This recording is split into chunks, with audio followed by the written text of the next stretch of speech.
नमो नमः।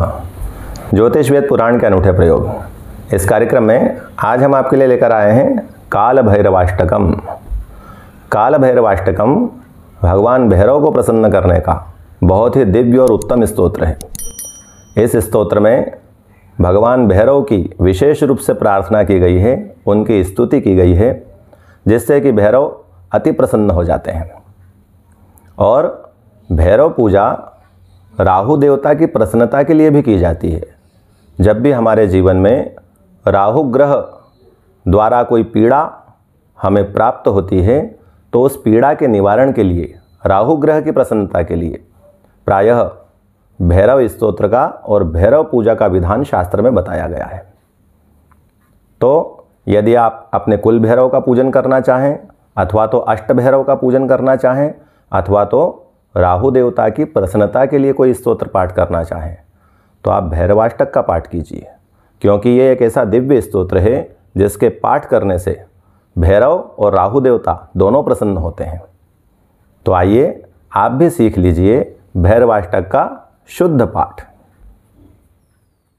ओम अथ काल भैरवाष्टकम् देवराज सेव्यमान पावनांघ्रिपंकजं व्यालयज्ञसूत्रमिन्दुशेखरं कृपाकरं नारदादियोगिवृन्दवन्दितं दिगम्बरं काशिकापुराधिनाथ कालभैरवं भजे।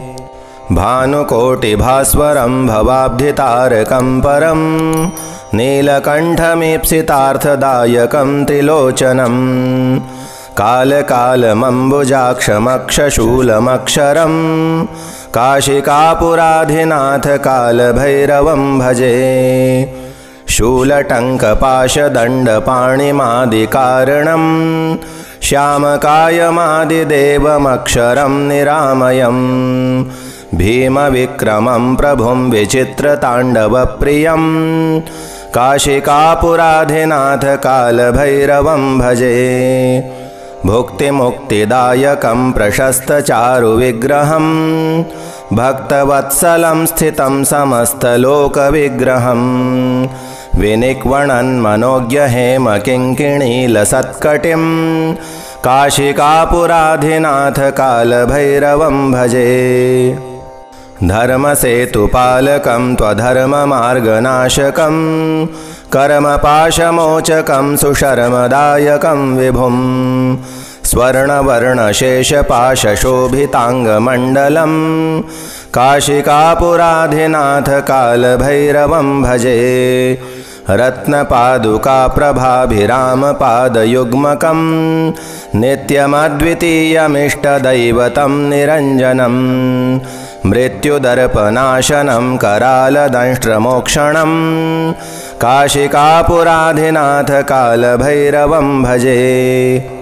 अट्टहासभिन्नपद्मजाण्डकोशसन्ततिं दृष्टिपातनष्टपापजालमुग्रशासनम् अष्टसिद्धिदायकं कपालमालिकन्धरं काशिकापुराधिनाथ कालभैरवं भजे।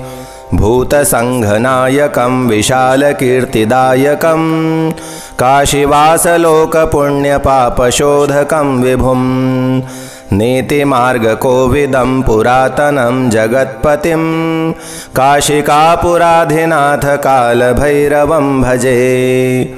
कालभैरवाष्टकं पठन्ति ये मनोहरं ज्ञानमुक्तिसाधनं विचित्रपुण्यवर्धनं शोकमोहदैन्यलोभकोपतापनाशनं ते प्रयान्ति कालभैरवाङ्घ्रिसन्निधिं ध्रुवम्।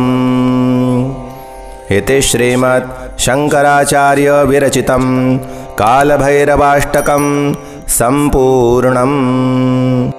श्रीकालभैरवार्पणमस्तु।